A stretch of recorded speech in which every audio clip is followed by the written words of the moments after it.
Saroli police સ્ટેશનના હદ વિસ્તારની અંદર red and white multimedia education, creative design અને એટિકેટ ઇન્સ્ટિટ્યૂટ આવી 3 ઇન્સ્ટિટ્યૂટ આવેલી છે. તો આ ઇન્સ્ટિટ્યૂટની અંદર જે છે એ લોકો યુનિવર્સિટી સાથે કોલાબોરેશન કરીને યુનિવર્સિટીના અંદર જે લોકોના એડમિશન હોય એને ત્યાં ભણાવવાની પ્રવૃત્તિ કરતા હતા. તો એ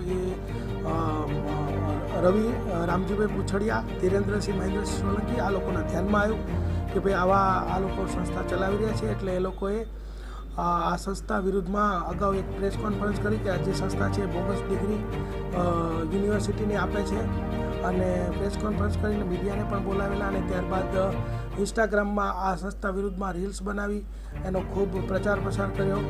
અને પછીથી એ લોકોને કીધું કે ભાઈ જો તમે અમને 1 કરોડ રૂપિયા નહીં આપો તો તમને 10 વર્ષથી વધુ સજાના ગુનામાં ફિટ કરી દઈશું, અને અમારે ખૂબ ઓળખાણ છે, અમારા વિવિધ લોકો સાથે ફોટા છે, એમ કરી અને લોકો પાસે 1 કરોડની ખંડણી માગી. ત્યારબાદ રકઝકને અંતે 60 લાખ રૂપિયા આપવાનું નક્કી થયું, અને 1,50,000 રૂપિયા અગાઉ એ લોકોએ બળજબરીથી કઢાવી લીધા.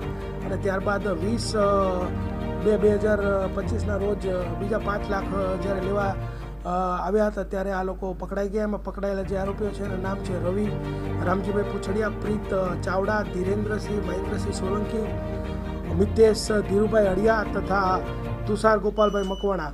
આ 5 આરોપીઓ પકડાયેલ છે. આ ઉપરાંત 2 આરોપીઓ જે છે આ ટોળકીના જે છે એ પકડવાના બાકી છે. એમનું નામ છે અભિષેક ચૌહાણ અને કિશોરસિંહ ડાબી.